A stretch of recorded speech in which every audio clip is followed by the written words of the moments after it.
दिल्ली का बेटा कहने वाले नेता आज कन्वीनियंटली पंजाब का पुत बन गए हैं और वही शीश महल की जिंदगी दोबारा जी रहे हैं।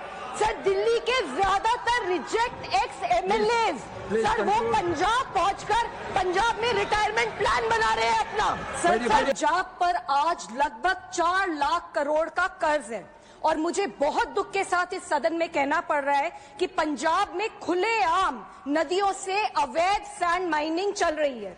सर, हमारी नदियां सतलुज, रावी, ब्यास जो कभी समृद्धि का प्रतीक होती थी, आज इलीगल सैंड माइनिंग की वजह से अंदर तक खोखली हो रही हैं।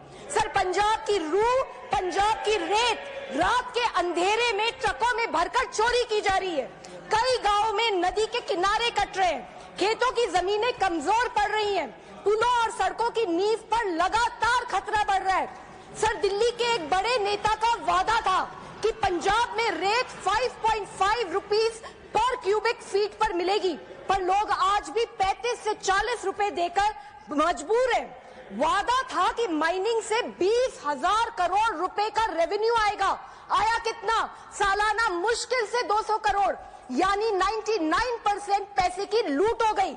सर, हाईकोर्ट ने जनवरी 2025 में चेतावनी दी थी, इलीगल माइनिंग से नदियों का फ्लो बिगड़ेगा और फ्लड्स आएंगे, और सर वही हुआ। और अगस्त 2025 में पंजाब में 40 साल की सबसे भयंकर बाढ़ आई। सर, लाखों किसानों के परिवारों के फसलें, घर, पूरी जिंदगी पानी में बह गया। सर, ये कोई नेचुरल कैलामिटी नहीं है, ये मैन मेड डिजास्टर था। सर, एनजीटी, हाईकोर्ट बार बार कह रहे हैं जियो फेंसिंग करो, जियो टैगिंग करो, पर सर सीएजी की 2022-23 की रिपोर्ट खुल के बोल रही है ना कोई सर्विलेंस हुई और ना ही कोई मॉनिटरिंग। सर, खुद को दिल्ली का बेटा कहने वाले नेता आज कन्वीनियंटली पंजाब का पुत बन गए हैं और वही शीश महल की जिंदगी दोबारा जी रहे हैं। सर, दिल्ली के ज्यादातर रिजेक्ट एक्स एमएलए सर वो पंजाब पहुंचकर पंजाब में रिटायरमेंट प्लान बना रहे हैं अपना। सर, पंजाब की जनता के साथ ये साफ मेरी केंद्र सरकार से मांग है सर, पंजाब में इलीगल सैंड माइनिंग की सीबीआई ईडी जांच हो।